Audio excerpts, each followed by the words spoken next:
afternoon, and good evening, depending on where you are watching us from. It's your program again, our program, Yoruba Referendum right on here, on the mark. Yes, we're still talking about federalism, and we're looking at how far we've gone. If you are with us last week and the week before, that means you've been following the journey. But if you are joining us, you could always check our YouTube page to catch up with some of the previous programs and discussion that we've had regarding federalism, the journey so far. And we're taking it forward today. And we have Alagbafemi Odeduyi, as usual. He's right here on the seat with us, and he will be talking further on some of the things we've talking about before. And remember, it's really about federalism because Nigeria is called a federal republic. I think that is where I'm going to take on Alagbafemi Odeduyi. That will be for your first question. When they say federal republic, is that a contradiction? Federal republic, or it's in line? It ordinarily should be in line, but it's also a contradiction in Nigeria's terms. And the reason is this: Nigeria is not a federation. It's not even federal because there are no federating entities. What happened was the military just created the 36 states and then decreed them as federating units. That is not how a federation comes about. A federation comes about when two or more units decide to federate and set the terms for their federation, which was what happened before independence. Now, the second contradiction is on the republic part. Yeah. You don't have a republic with a monarchy. So in the West, what they call traditional rulers or traditional institutions that is not a republic. You can have a constitutional monarchy. Right. It is still not a republic. A republic means a society governed by the people in that society. So if that is the case, we won't have traditional institutions in place. They will be gone, but we still have them in all over the country. And in fact, they are putting them into the constitution as relevant. So it is like everything that is wrong with a country is wrong with Nigeria. So if we are not a republic, we are not a federation because of what I've said. We are not even a republic, as they have said. So the whole question of Federal Republic of Nigeria, actually when they had the 1963 Constitution and then they removed the Queen as the head of state, then they declared Nigeria a republic. That was the beginning of the contradiction, because at that time, we had traditional institutions. In fact, in the three regions at that time, the governors, those who are governors, were traditional rulers, as it were, especially in the West and the North. In the Midwest, the governor was not a traditional, Mariere, he wasn't a traditional ruler. I don't think so. I don't know. So, but the only reason they declared Nigeria a republic at that time was simply the removal of the Queen as the head of state and replacement by Azikiwe as what they call the ceremonial president. So you now have the president and the prime minister and all that, and they called it a republic. So it is that confusion of identity of what Nigeria is that has created the basis for the military, And when they came then, they just declared themselves a federal military government. Again, which is also a contradiction when you have a unified command system, which the military is, and saying it is also federal. So you can't have, so when we can't define who we are, all these crises will have to happen. And it is very simple. It is simply because we don't recognize the entities that make up Nigeria. If we recognize the Yoruba as a federating unit, for example, it's arguable, but if the Yoruba say we can't get rid of our Obas and all that, it will affect the way we want Nigeria to be. Similarly, if the emirs, if the North say they don't want to get rid of their emirs, it will affect the way Nigeria is going to be. And also those, like the East and all the rest of them. So because we have no input into how Nigeria is, that is why Nigeria is what it is, running from pillar to pole to define itself. So the only thing that is holding it together now is, they say, quote unquote, democracy. And even that democracy is anchored only on elections, when elections is just one part of democracy. Abi, how do you define democracy if I'm not recognized as part of the Democrat? And then you say, okay, I can go and register to vote. To vote for what? For what I have no say in creating, but which you decreed into existence, and I have to follow it. So everything about Nigeria is mired in that confusion. So to now answer your question, if I haven't answered it, is the idea of Federal Republic of Nigeria itself is a fake idea. And it is false, yes.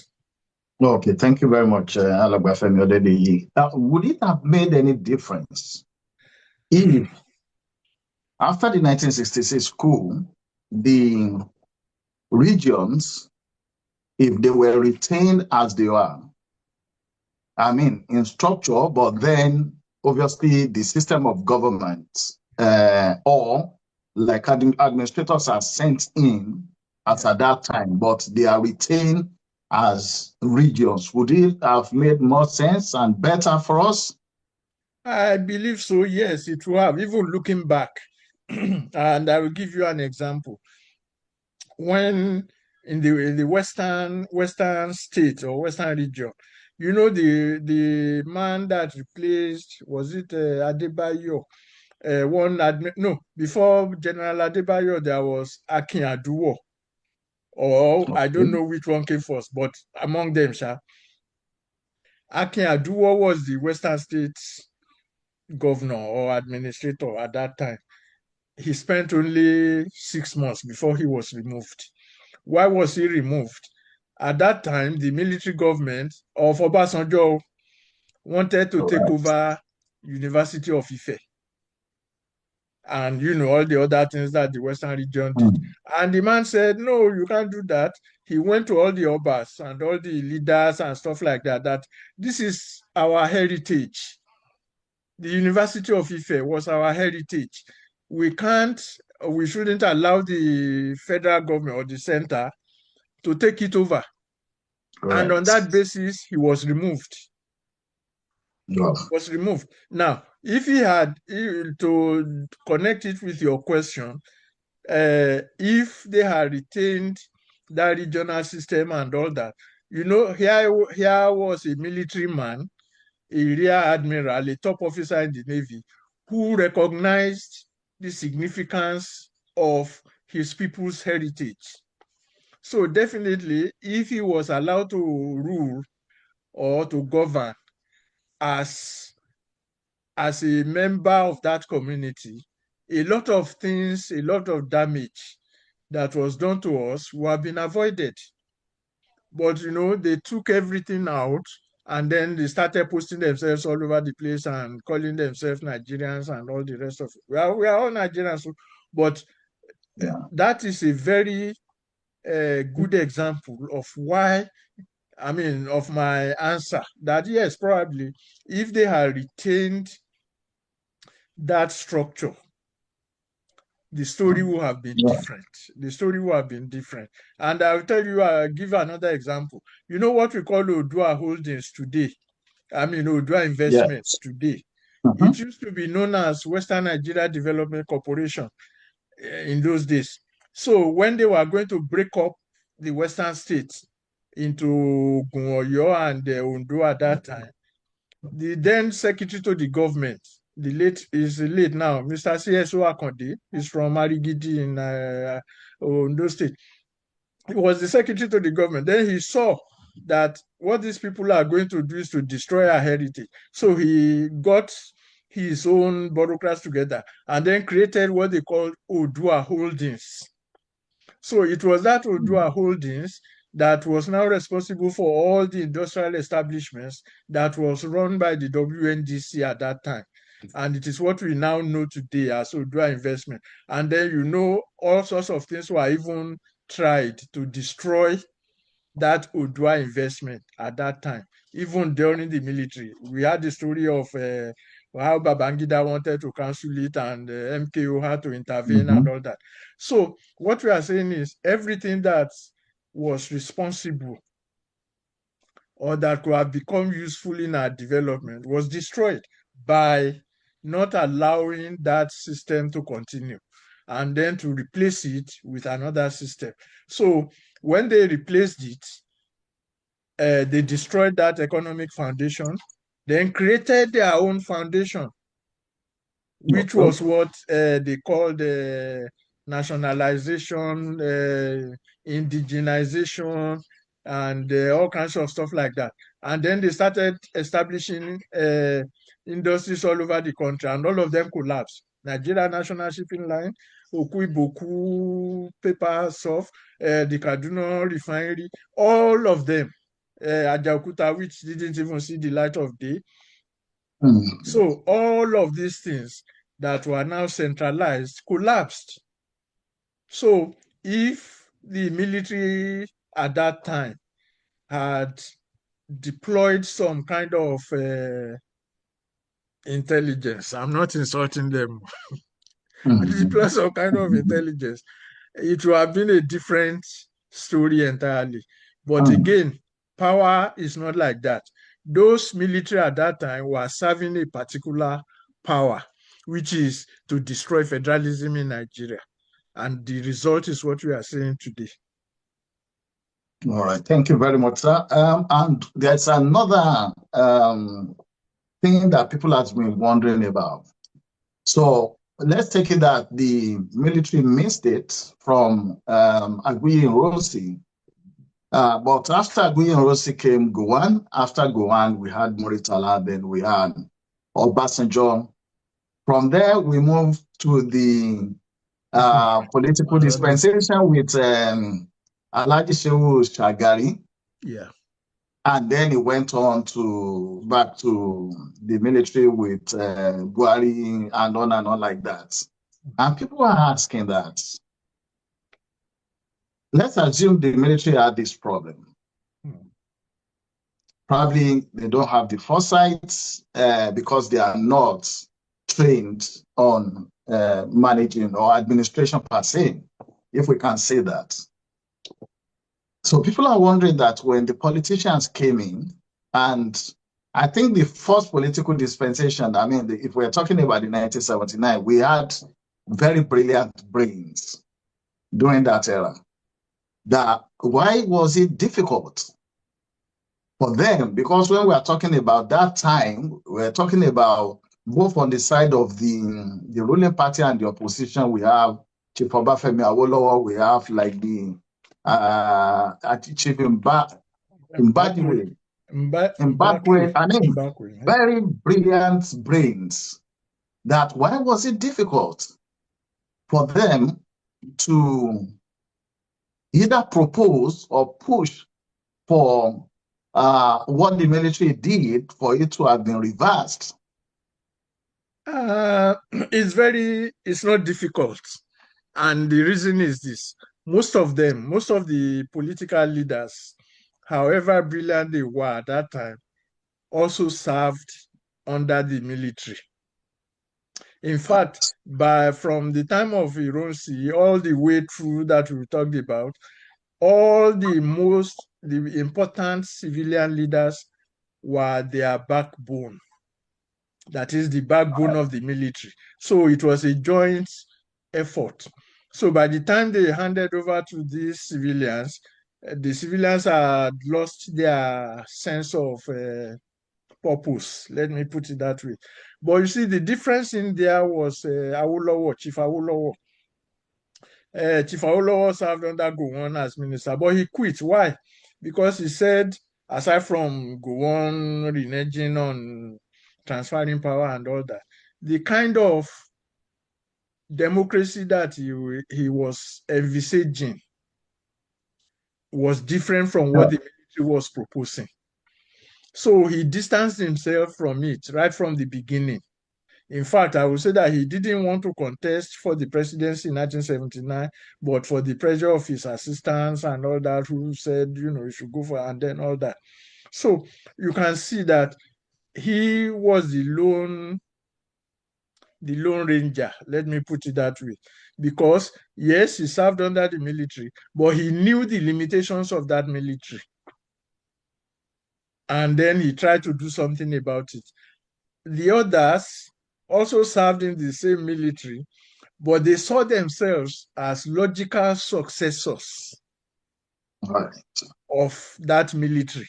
So that was why they went in and just behaved as if nothing was amiss. Shagari was it the commissioner for establishment or something like that under the military regime before he became president, and so they were all there right from day one, right from 1966.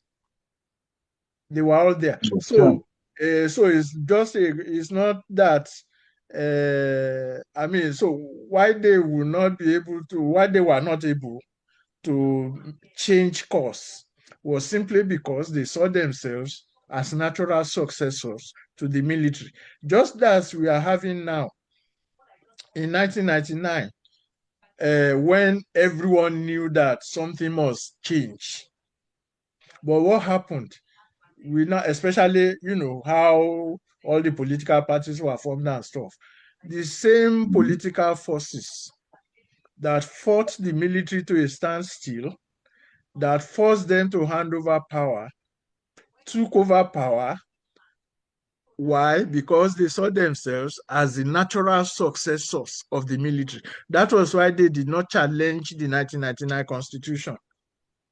So the excuses they were giving was, oh, don't worry, when we get to power, we will do this, we will do that. And we see what they have been doing since then. So it is a question of not their brilliance or non-brilliance. It's simply a question of seeing themselves as partners with the military and their natural successors. So it's a question of, okay, we kick out the military, we take over. So that it will not be Kaki ruling, but Agbada ruling. But they are ruling the same thing. So that was what happened then, and that is what is happening now. Okay, thank you very much, Alaba. Let's move to the issue of security. From what we've heard from you in the past, you tie federalism to a whole lot of things that will happen within the country. Whether we're talking about security, or we're talking about economy, or we're talking about stability. That if there's a proper federalist structure where the federating units could decide on how they want to live their life, which may be different from how the other parts or another federating unit within that same big nation or country how they want to do theirs, that most of these things that we're talking about today might be just very minimal if they exist at all. Within the past 1-2 weeks, we've had issues about insecurity again, especially in the Southwest. We had one king that was said to have been taken down, and people identified that those people that came are northerners. Yes. We also had, I think it was yesterday, from Ido, that's very close to Ibadan. Yeah. Where it was said that a group of Fulani attacked an elderly woman, sexually molested her, and then they also took her down. And people have been looking at what exactly is happening, what's the solution? And it seems that there's no solution in size. Now we're talking about the big one. When we're talking about the big one, talking about Boko Haram or other terrorist groups or banditry groups that are connected with international terror organizations. Yes. We can say, okay, the United States, in conjunction with the Nigerian army, are facing those ones in the north. But we're still having within the Southwest and even also the Southeast that we are still having activities of people that are considered to be from the north, especially the Fulani. Many people have spoken about it. The people like activists like Stanley Go is being very careful now because of what has happened before. However, we had a report from the Ààrẹ Ọ̀nà Kakanfò, Chief Gani Adams, saying that he could arrange a sort of another security outfit, which you didn't accept that is what is needed. For the purposes of those that are online with us, that are watching us now, and those that will listen to this, what issues do you have with that? Because people will look generally that whatever help that we could get now, let's get it in place. But it seems that you, it's from your own opinion, you seem to suggest that that should not be the way to go. Right, correct. And it's very clear. Number one, all these kidnappings and banditry and all the rest of them have a purpose. Those who are doing it are doing it to create an environment for power to change. So they are not ignorant of what they are doing. They have an idea, and then they now play a psychological game that the more terror they visit on people, the more the government is unable to address that terror, the more they will create a division between the people and the government and create a vacuum where they will go into. So it's a psychological issue. So when they strike, knowing that there's nothing that will come from the government except the usual stuff, then the people who want to respond will now respond, in fact, in the same manner they have been responding. Okay, let us form a vigilante, let us form this, let us form that, let us form that, which everyone knows has not worked. Look at the Ààrẹ Ọ̀nà Kakanfò, for example. When he started with the OPC,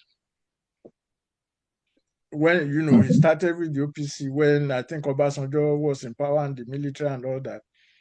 We know what happened, how the APC was destroyed, as it were, both internally and with government pressure. So he became Ààrẹ Ọ̀nà Kakanfò. Now, Sunday Adeyemo came up with his own during the Yoruba Nation thing, and almost the same thing that happened to OPC happened to him. So now, in both instances, you will see that the terrorists and the bandits and everything are also aware. They're also watching these things that, okay, oh, what will the government do? Nothing. Because it has happened before, it's now happening again. And then you now find the same OPC guy saying he should form another security outfit to fight what he had tried to fight almost 20 or 30 years ago, which led to nowhere. So the first question now is, when we respond to these things, how will it be different from what we had done before? The terrorists are clear about their agenda. They don't, because they know you are not going to go beyond what you have done before. So when they strike, they kill the Oba. Okay, so they kill the Oba of a town and nothing happened. So that means both the traditional institution of that town, the government of that environment are helpless. And then they will repeat the same thing. So instead of saying we need more vigilantes and we need this, we need that, and instead of asking the central government to do this, because we don't need to ask the central government to do this and do that if they are really doing it. That is, if they had done it before. Because you don't need to tell your security guard to protect your house from robbers, because that's why you employed him in the first instance. So if you have to be telling him every time the robbers strike, why are you not doing your job? It means the owner of the house is not serious about the reason for employing him in the first instance. So we have a government that is supposed to protect its citizens and is not doing it, and you are appealing to the same government to do more. Do more of what? Meanwhile, where the power is, which is with you, by saying that, okay, let us form vigilante, let us form this security outfit, but you don't have the means of doing so. So the first thing you should do is to get that means of securing yourself. And how do you get that means of securing yourself? By having power residing in you. So if the Yoruba have the power to protect themselves residing within Yoruba land, we won't need to be asking any government to come and do this and do that for us.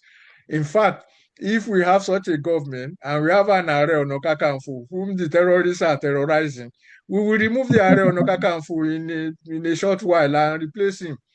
We don't need to appeal to anybody. I'm just using that as an illustration. I have nothing against the Ààrẹ Ọ̀nà Kakanfò.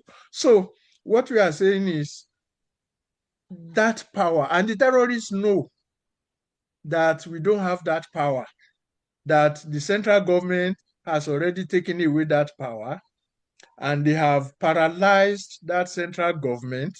Therefore, when they act, they know that there will be no repercussion in what they do. So that's why all these things are happening. So that's why we are saying, and that's, it's not a question of setting up new security outfits, state police, because, okay, in the circumstances, what will state police do when they have already committed the act? So when they strike, when a criminal strikes, he is daring the ability of a security agency in that environment. You can't catch me.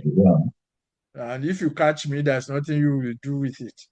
So instead of the Adeyemos and the Ààrẹ Ọ̀nà Kakanfò asking for security new security, we form this, form that, chase them out of the forest and all that.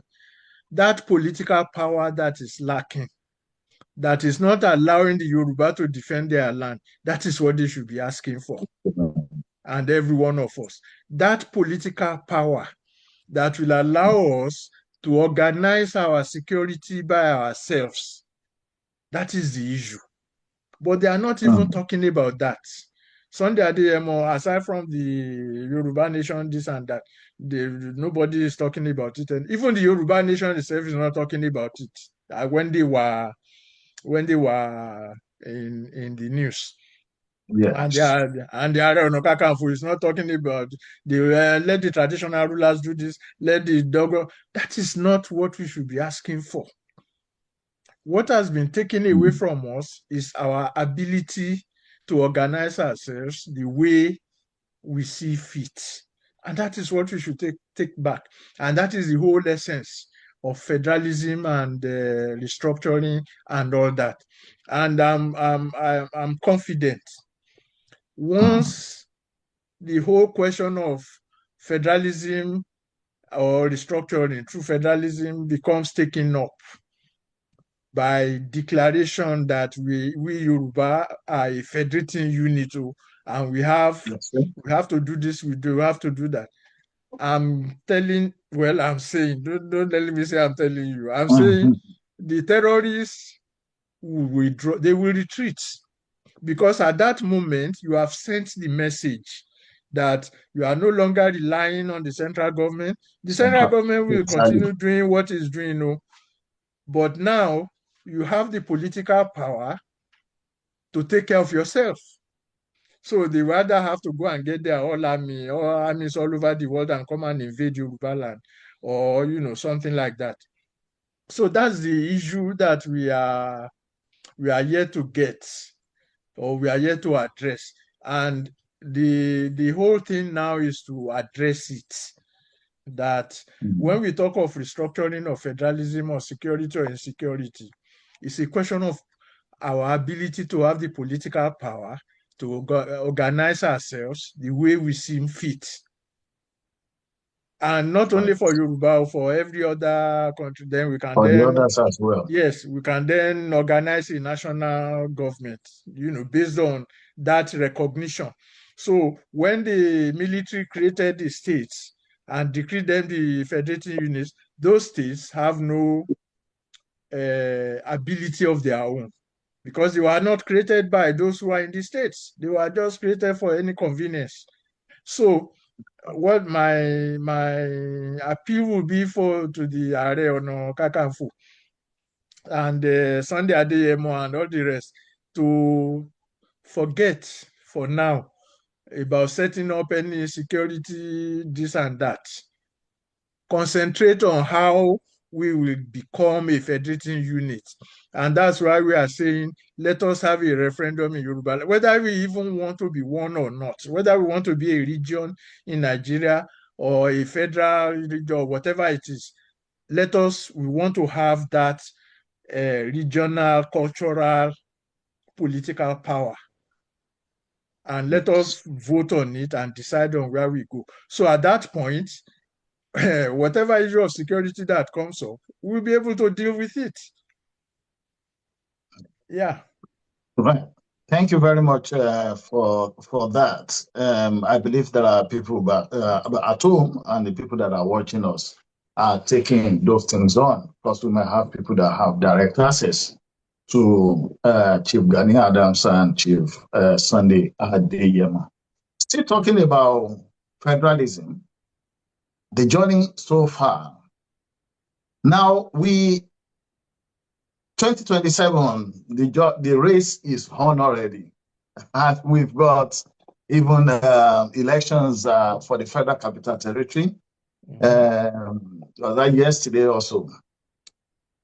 Between now and 2027, is that a possibility that if all efforts are put in to press the government, and I'm using that word with sort of a caution, to press the government Is there any possibility that a referendum could be conducted between now and 2027? Yeah, I believe so. It is possible. It is possible. Now, why I said so is this. If it were for me to decide, we will hold it tomorrow or even yesterday. But it's not for me to decide. It is for the political leadership and the people of Yoruba land to demand. So that's why I said it is possible. So if we make the demand, if we agree on the demand, we can make it happen before 2027. But if we say, okay, the president is Yoruba, let him get the second term and all that, it will not happen. And Right. the problem there is this. The president who is Yoruba, who is also a federalist, has been in power for the past 3 years or so. But he has not, what he has done against federalism is more than what he has done for federalism. All Take right. local government, for example. When we say we are opposed to what they call local government autonomy, what we are saying is that Mhm. it's not the business of the center to determine how many local governments we have in our own area. But now they now say the money from because of governors' corruption and all that, the money to the local government should come from the center. Okay. So what if he leaves power tomorrow and you now find another president who has something to do with your local government, Mhm. paying money? So they will control what you do. So Yes. that is what we are saying. So, and then when they went to him, the patrons went to him and said, look, address this federal structure. He said, no, let me finish with my economic reforms. But within that economic reforms is what we now have as quote unquote insecurity all over the place. Yeah. So it means the whole question of insecurity has nothing to do with economic development. It's a political Yeah. issue. Because if your economic reforms are working, then you will expect people not to go around killing people and all that. But whether it is working or it is not working, they are going around killing people all over the place. So that means there is something wrong with the system you are operating. So everything depends on how the Yoruba in general take it. So if the Yoruba in general say, okay, let us wait for 2027. If we don't vote for him, then we will do okay, you will get to 2027 and he wins the election. And of course, that will be then whether he will now Mhm. reverse all the anti-federalist measures he has taken or not. We will have to deal with that. Maybe when he wins the presidency in 2027, he will now say he's reversing what they call local government autonomy. But He will now say all the development commissions that they have set up, giving money to, they will now have them reverse it. scrapped. So all kinds of, so when they have their state police under the control of the center, they will now reverse everything. So we will wait and see on that. Now, if they now say, okay, but if we don't vote for him, someone else will take the place. Yes, someone else will take the place. But the problem is this. We are not saying 2027 is not important for the sake of it. We are putting up an alternative. That is the Mhm. key. That is the key. The alternative that we put up to Yeah. 2027. So if we don't have any alternative, we are just saying, but Tinubu didn't do this, didn't do that, so let us do that is one thing. If we say Tinubu did not pursue federalism, this and that, so we are not going to participate like some did in 2023, Kiniko and all that. That is, but what we as the Yoruba Referendum Committee is saying is this: 2027 or not 2027. We want a referendum to decide how we live our lives. Sorry. That is our alternative. So whether he runs or he doesn't run, whether he wins or he loses, that is our political anchor. So once we have that and we can make that happen, then we have nothing to fear. So that's Right. why I said the whole thing boils down to the Yoruba leadership and the general larger Yoruba community. If Right. left Thank for you me, very much, Alagba. Femi Odedeyi. The time is fast spent, and we're just rounding up just now. Next week, when we come back, we'll be looking at to check whether the president or his government has the capacity to do what we are requesting. So I'm taking it that the Yorubas will start requesting for a referendum. And of course, this is not the one that will be conducted by United Nations. This yeah, is the one that will be conducted by the Yoruba people. And of course, if the Hausas also wants to do have theirs, it will be conducted by them and not an outsider. And we'll be looking into that by next week. But what Alagbafemi Odedeye have laid out today is that we need to ask. If we don't ask, we don't get. Some people will say we don't know whether they're going to give us, but if you don't ask, you will not get an answer whether it's going to be a yes or a no, or just wait a little bit more. So let's go out there and let's start asking for Yoruba referendum in Yoruba land. The bill is already before the 6 Southwest Houses of Assembly. The governors have it. So please use all the platform that you have to request for the Houses of Assembly in Yoruba land to pass the bill into law. Alagba Femi Odedeye, just 1 second to say bye to our people. you have said everything. That's the request before us now. The question is, how do we retrieve our right to govern ourselves the way we seem fit? And we say it's true that Yoruba referendum will open the door to it. So it is now the responsibility of every one of us to make the request, regardless of any electoral permutation. Because if we don't make the request, we won't get anything, like you said. So that is the takeaway. That is the issue.